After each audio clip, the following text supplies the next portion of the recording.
I just don't think there's any like plug and play system that you can copy from your competitor or that you can find online that's going to instantly transform your marketing. Look at these things like, for example, fully agentic marketing teams where you don't even have to hire a single marketer.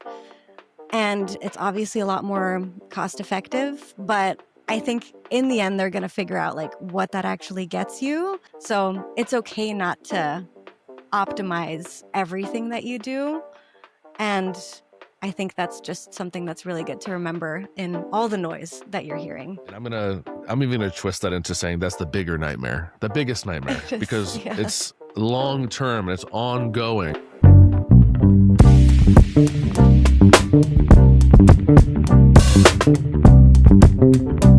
Welcome to What Keeps Marketers Up at Night, the show where we unpack what's keeping modern CMOs, growth leads, and marketing ops folks awake and occasionally make them laugh about it. I'm Jeff Spinella from Darwin, where we help teams turn marketing chaos into reliable systems that actually work. Today, I'm joined by Evelyn Cools, Fractional Head of Marketing and Startup Growth Advisor at Evelyn Cools Marketing. Evelyn partners with early-stage B2B startups to take marketing from 0 to 1, building foundations, testing channels, and shaping scalable growth strategies. Evelyn has her own podcast as well, called Growing Startups, where she has candid conversations with go-to-market leaders about how to drive sustainable growth from the ground up. Evelyn, thank you so much for joining. Thank you for having me. I'm really looking forward to this conversation. As am I. Pleasure to have you here. And so I figured, as we like to do normally, let's start off, maybe you can fill a few gaps here. Just share a little bit more about yourself, your business, and anything obviously beyond what I just shared. Absolutely. So I've been in the startup world for a very long time. I originally started in the audio space, so that's kind of like a previous life of mine, but a lot of it ends up bleeding into the work that I do now as well as a marketer. Obviously, content, video and audio content is such a big thing now. So I like to kind of like pull through that expertise into what I'm doing now. And for the past couple years, I've been the founding marketer at early stage startups, mainly in the B2B space, in HR and health tech. And I'm usually the person who joins as the very first marketer. So what I do is I go in, see if they've tried anything. If they have, great, let's like bring some structure to it and see what's actually driving results. If not, I will do all of that testing. But really, I come in to build marketing from scratch. That's everything from the foundations like CRM setup and data and core messaging to testing a bunch of different channels and scaling what works. So really in that like taking marketing from 0 to 1, which I love doing. And I recently started my own business. So after being full-time at early stage startups for about 8 years, I went fractional, which I know is becoming like a lot more of a thing. That word is going around everywhere. So I basically just work with clients now on a fractional basis, all early stage founders who want to figure out their marketing. Wow. That's fantastic. And evelyncools.com is the website for checking her out directly. Uh, yeah, I've definitely seen a lot more fractional CMOs in the past few years than prior to that. I agree, and I think there's a need for it. And that's why that they exist as such. I'm curious if I can pull one thread there. You mentioned so many different things that you need to do when serving as let's say, a founding marketer or helping a team go from 0 to 1. Maybe in your experience, what do you see as the biggest challenges or the biggest areas that folks do struggle with when they're trying to do this themselves before you're able to step in and really help them out? That's such a good question. I think it can be very tempting to instantly jump into experimenting and trying to like growth hack stuff together or figure out all these demand gen channels without actually having the foundations in place. And obviously, a big part of that is like understanding your ICP and having like a core messaging framework. But I think maybe even more important, and this is like the less, I don't know, exciting or fun side of marketing, not really to me, but to a lot of people, which is like getting the systems in place and getting your CRM set up and making sure everything's connected, like your website, if you're doing webinars, connecting whatever platform you have. And so that all that data actually gets attached to every single person that comes across your company. Because if you don't kind of get that data in order in the beginning, you can't figure out what's working. So you can have all these ideas of, oh, I feel like that's driving a lot of our leads, or obviously there's like certain numbers you can pull. But then if you don't have the full picture, maybe you're missing the fact that they actually visited 3 different blog posts on your website before they joined the webinar. And you think, okay, the webinar is like the thing that made them convert, but actually they had all these previous touch points as well. So I think attribution is always difficult when it comes to marketing. That's like a whole other topic. But really like making sure that you have the bare minimum of like data management in place, I think is something that a lot of people overlook. And then it kind of like comes back and bites you. Yeah, absolutely. Definitely from my experience, I see the same thing too. In the companies we work with at Darwin, uh, it really, that attribution is so key from first touch to all the interstitial touches to afterwards, because at least in my experience, marketing, one of the biggest challenges they have as a department or part of the company is connecting their work to the bottom line, to where the revenue comes from. And so it might sound a little nerdy or might feel a little nerdy to get into the nitty gritty of the data, but uh, it's really going to be the most important thing for showing your value and providing the value to the organization in general. I, I wanted to maybe move here though to what our podcast is named after. Um, Great name, and by the that's way. what's keeping you up. Well, a lot of the marketers we talk to, it's a stressful job. It's a very stressful job. You have to wear so many hats, probably not as many as you wear, but certainly a lot, depending on where you are and the size of your organization. And so what is keeping you up at night this week, Evelyn, from, let's just say, a marketing perspective? I think it's the same as what is maybe keeping a lot of marketers and non-marketers up at night, which is the advent of AI and how it's showing up in our jobs, which, to be honest, I'm not too like scared it's going to take away what I do, but I have been seeing just so much AI generated content, AI slop, like what a lot of people are calling it. And I think there's a temptation, especially for early stage teams that have really low budgets, to like look at these things like, for example, fully agentic marketing teams where you don't even have to hire a single marketer. And it's obviously a lot more cost effective, but I think in the end, they're going to figure out like what that actually gets you. And there's definitely room for having those kinds of, tools to work together with your person team. But I do think there's going to be a lot of like over indexing on AI and trying to just like do it the cheap automated way.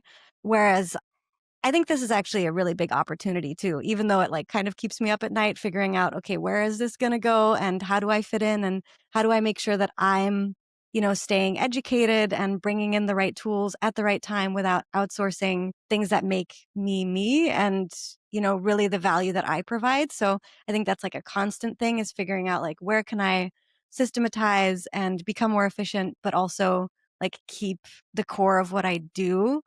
Um, but there's also a really big opportunity here, which is because there's all this AI stuff out there. I think there's also, you can really stand out with great content and great marketing strategy. So to me, I like to look at it from that angle and not be too like doomsday about all of this. And I do think there is like a switch happening already with companies hiring. Like I've been seeing this title go around that I haven't really seen before, which is like a head of storytelling. And even the big AI companies are hiring writers, like people who are actually going to do the writing. So I think there's going to be a lot of room for still that like human creativity. Couldn't agree more, and that's what we continue to hear here as well. When I speak to people as well, it's that authentic voice, that true to brand, not robotic sound, right? I'll say that we at Darwin, we actually do provide some AI services to, and we have some systems that are probably close to what you're mentioning, that are a little bit, maybe they might seem less human. Creating ads, paid ads, collateral images via AI, or blogs that can be highly focused for GEO, and showing up in AI answers. But I think, and I think that probably everybody agree with, even if you do use these tools, um, they should be used as a companion and not as a replacement in any way, right? Or something to help you get maybe a little bit along the way. But you really got to dive in there and make tweaks on your own after that. Um, now, I'm curious. Sorry, go ahead. Yeah. No, I think that use case, for example, like creating ads, makes a lot of sense to use something like an AI tool because that's like very repetitive work or, things that you don't really have time for as well. Like you can really expand your impact as a marketer with these tools when you use them in the right way. And as long as you have those foundations from, like again, going back to the ICP and your core messaging, if you understand your customer really well yourself, then you can use these tools in the best way, but not the other way around, in my opinion. Yeah, absolutely. You got to use them effectively, but it's never set it and forget it. It's always, generate what you can. And yes, whatever tool you may have might learn and be better over time, understanding your tone and your ICP. But you got to have that human touch and pushing it further along, and someone in there. Otherwise, it's just so evident that it's AI, and people don't connect with that. Now, a little bit enough about what we do here in Darwin. I'm curious about you and AI. We've touched on it here. We've spoken a little bit about it. What tools, if any, do you use in your day-to-day work? And it could be related to marketing tasks in general, or maybe just personal organization. Do you use any tool systems? How do you use them? Yes, I love AI actually. Even though I think there's obviously a really big part that like the human touch can't really replace, but I use AI all the time, like probably throughout my whole day. So I think maybe depending on like what you used first when it comes to like your LLM of choice, you end up sticking to one. So I know a lot of marketers love Claude and Gemini, but personally, I'm still like a ChatGPT fan. So I would say Me that too. I'm in there a lot. It's really learned how I talk, how I think. So, getting that like another LLM to learn that, I think is something I don't really want to spend time on if this is doing it for me.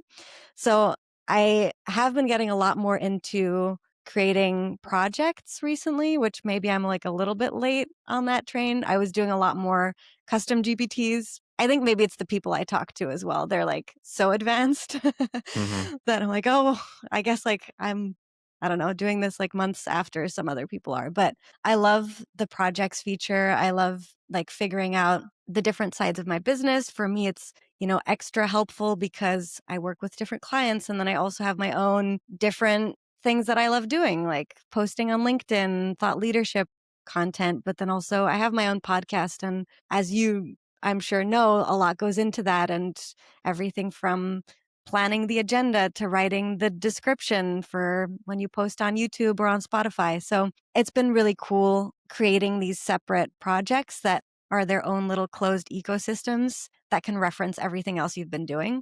So that's still like a big one for me, probably like the most used tool. And then I do, since I create a lot of content, and one of the things that I do going into like a new company when I work with someone new is heavy focus on that content piece because I think a lot of early stage startups need to build trust with their audience. That's one of the, most important things in the beginning.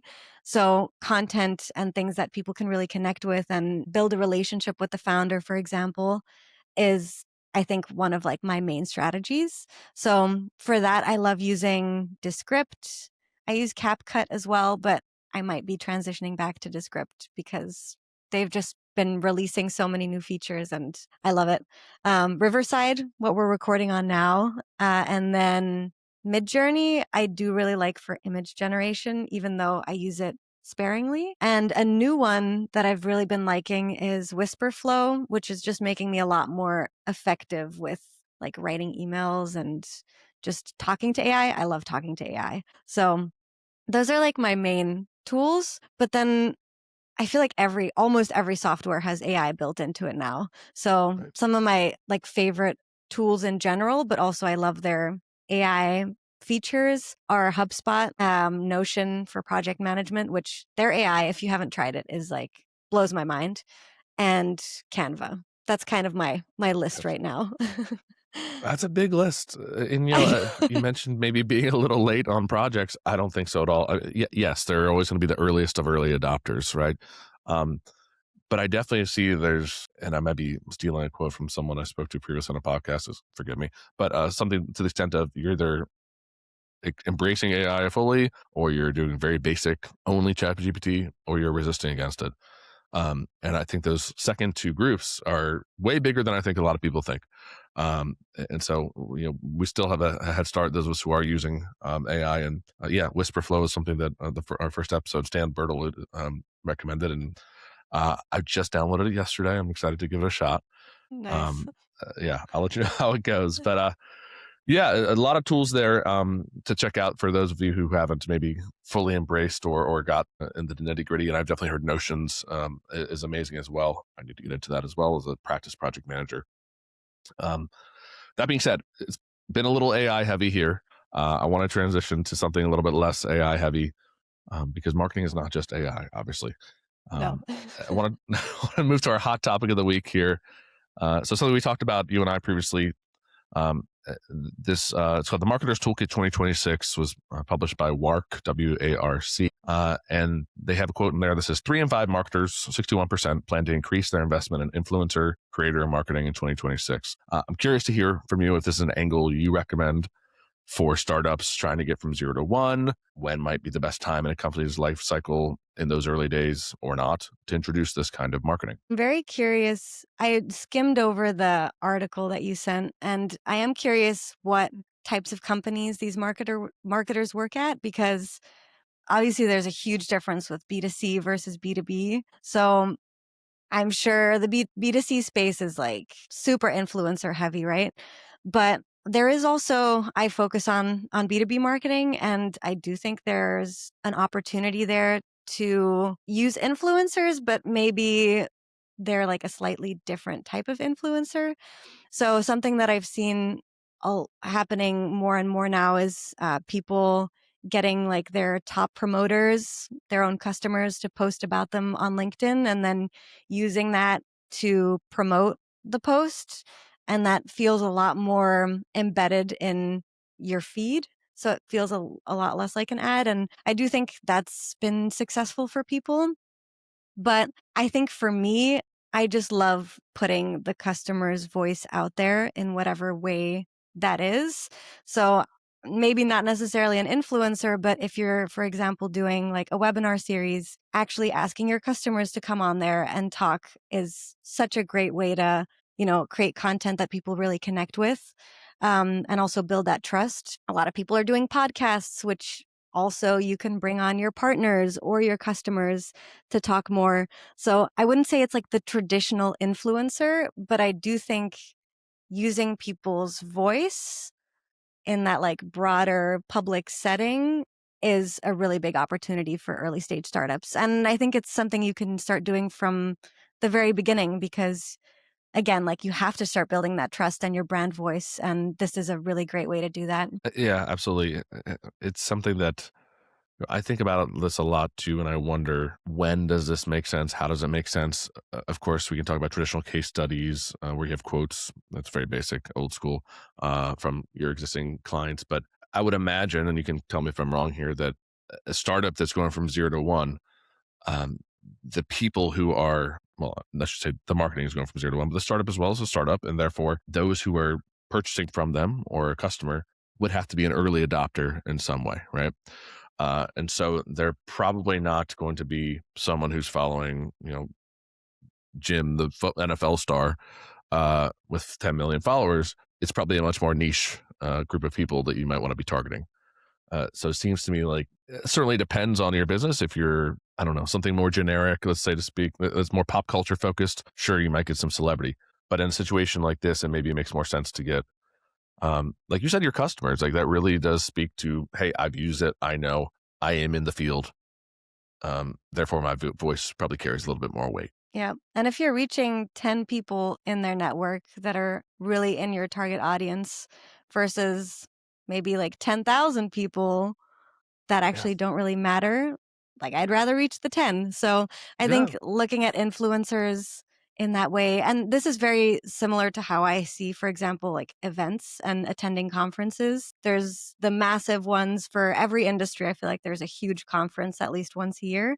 But then there's also the really tiny local events. And to me, those are always so much more fruitful because you get to build those one-on-one relationships. And I think for B2B influencer marketing, it feels like there's an opportunity for that, like more niche, smaller network stuff too. Absolutely. And there's a testament there to the face-to-face. I know we're in, Zoom times. Um, it almost certainly always helps. Maybe this is more just for someone in their career, or even, yes, connecting and finding new clients. But that's sort of growth either way. Getting out there, meeting people in your area. You'd be surprised at how much it can help in many different ways, and you'll learn a lot. So, yeah. Transitioning here a little bit here as we do to our standard segments we have throughout our podcast here. We have something called the Nightmare Story segment. Uh, and just to preface this, we want to hear a little bit, if we can, about the worst campaign or system failure or whatever may be related to the worst marketing experience you had and maybe how you recovered. And the reason why I like to ask this question is it shows folks who maybe are younger or who make a big mistake that they're not alone. Everybody makes mistakes, where everybody experienced a situation where someone made a mistake or something just went wrong, and you can always recover from it and learn and grow. So I'm curious to hear maybe if you have an anecdote to share on that front. So I thought for a while about this question, and I don't actually have like a super, I'm sure maybe this is like my brain blocking out worst Yes. scenarios, but I think to me, the worst thing that I've experienced is, and this is like so not exciting or like tea, but I I think just when sales and marketing aren't aligned is like my worst case scenario as a marketer. And I've definitely been in that situation, and your marketing just does not perform. Like you can't figure out what works and what doesn't when the handover to sales isn't seamless and you're not on the same page with what you're selling or how you're speaking to your customer. So to me, that gives a lot more anxiety than any like one-off disaster. Mm-hmm. And Sure. it's something that I really try to figure out now as well with, when I work with clients is, are they open to having that conversation? Like, can we make sure that the teams are aligned, not even just sales and marketing, but also customer success? Because I think when I come in, I want to make sure the full funnel, not just the marketing funnel, is like aligned with what we want to do and our brand, the value we want to provide. So that's really something that's important to me. And it's a terrible situation if it's not the case. Absolutely. And I'm even gonna twist that into saying that's the bigger nightmare, the biggest nightmare, It is, because yeah. it's long term and it's ongoing, right? And that if your sales and marketing are not aligned, your staff are therefore not aligned with each other, and you're spending salaries, you're spending budget on whatever you may be spending on, and it's being thrown down the drain potentially because it's not focused on the way it should be. Um, and it's not something like our website, for our huge client that has a big product release this week. It crashed, also terrible, but that's something that can be wrapped up or fixed within a matter of days, maybe. So yeah, that's the big nightmare. I agree. And I don't think there's any shying away from that. But the good news is that it's fixable, right? You can work on these things and fix them. So I wanted to move then to our fix it fast segment here. I believe I shared this one a little bit ahead with you, so hopefully you can had a chance to think about your stack. Now, stack is a loaded word. Are we talking about marketing? So CMS or your CRM or your tracking, your analytics, whatever it may be.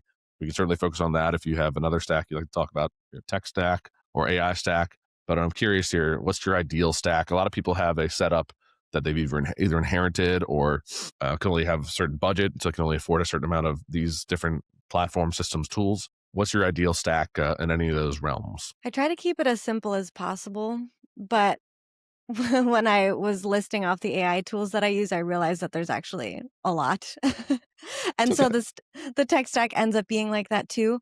But I do try to find things that consolidate the different tech that I need to use as much as possible. So I know I already mentioned this, but HubSpot is like my ride or die CRM.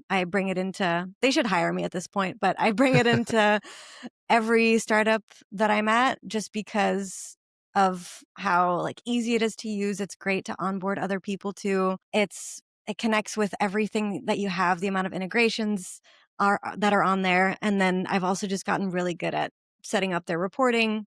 I have experience with other CRMs, things like Salesforce and Close, and there's all these like cheaper ones too. But to me, having a good CRM that like stands the test of time within the company is really valuable. So for me, that's HubSpot.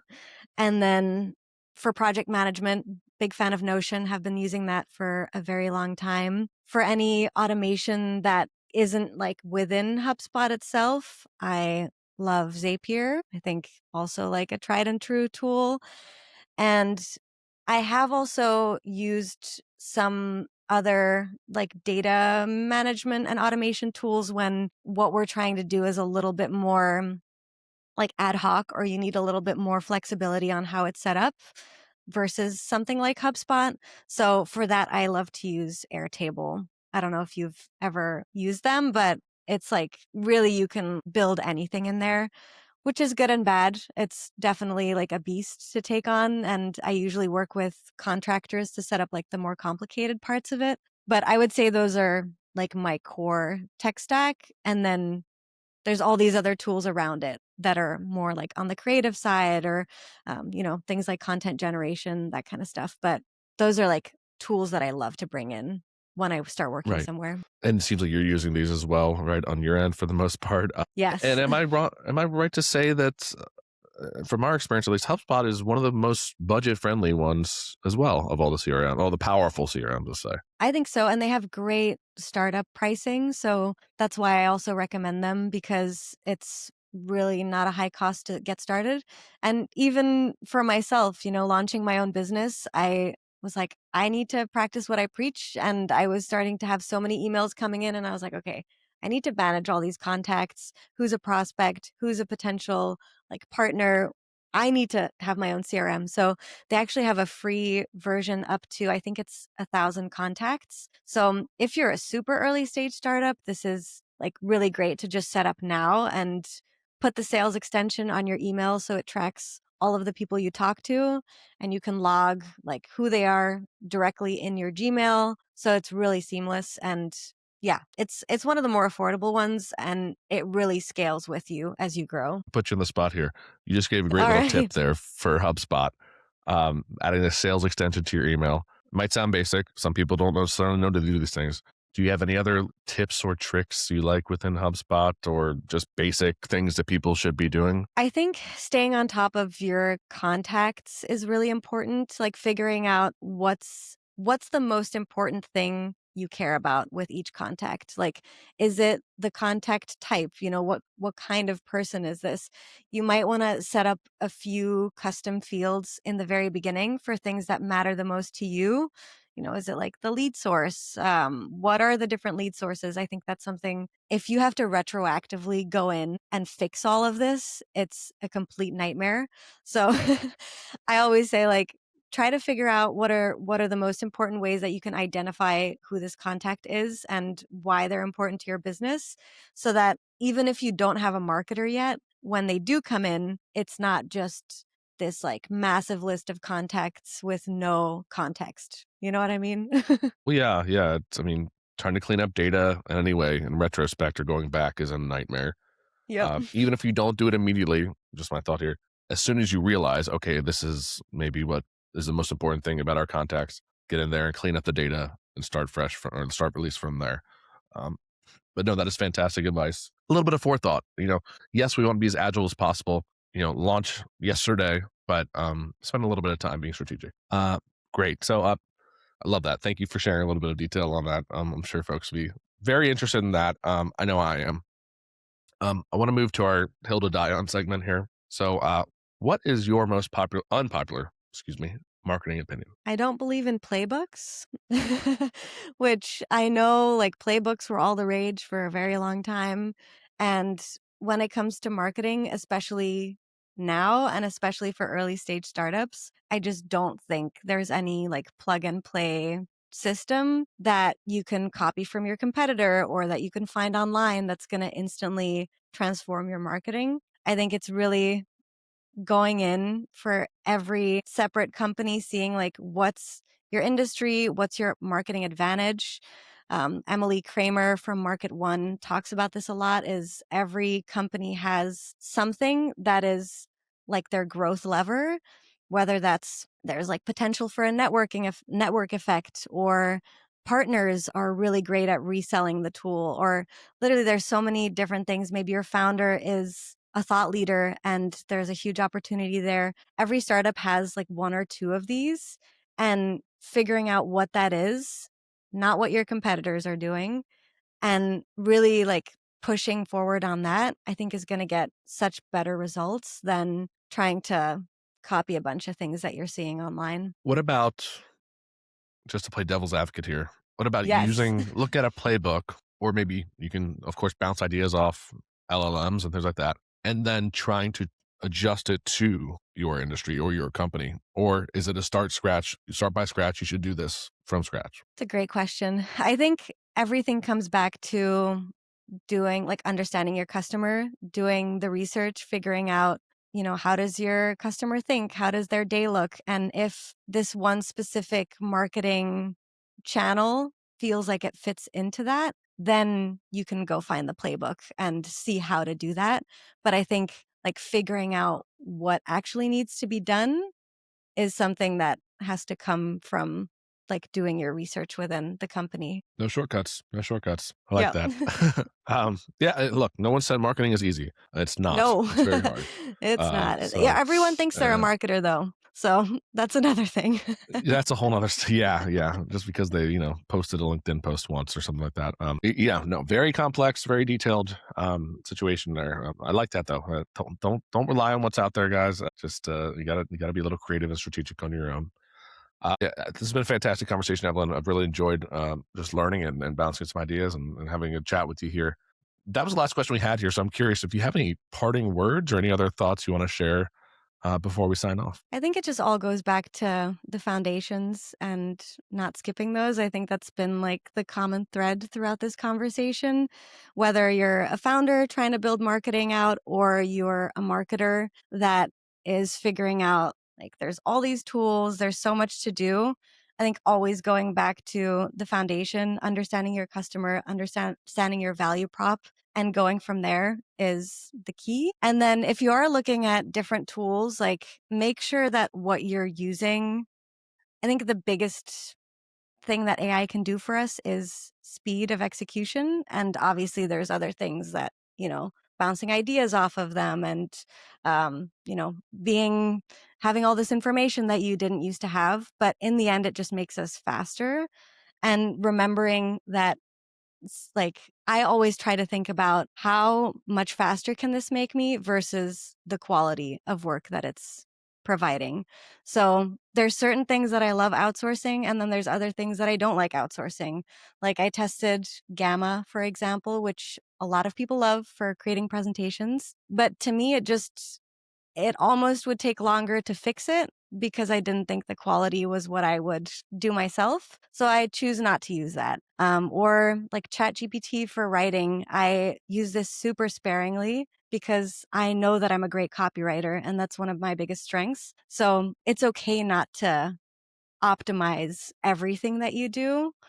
And I think that's just something that's really good to remember in all the noise that you're hearing. Could not agree more. Yeah, it is about those foundations at the end of the day, right? And those are not going to change. AI tools are great, but they're just there to help speed things up here or there, but certainly not to replace. Thank you again, Evelyn. It's been fantastic having you here. Evelyn Cools, EvelynCools.com. Growing Startups is the podcast. If you need to reach out to her, you can do so on her website. One more time, it's been a pleasure. Thank you. Thank you so much, Jeff. This was a really great conversation. Agreed. You've been listening to What Keeps Marketers Up at Night, brought to you by Darwin, the team that helps CMOs finally trust their data and sleep a little better. Subscribe, share, and get some rest. You've earned it.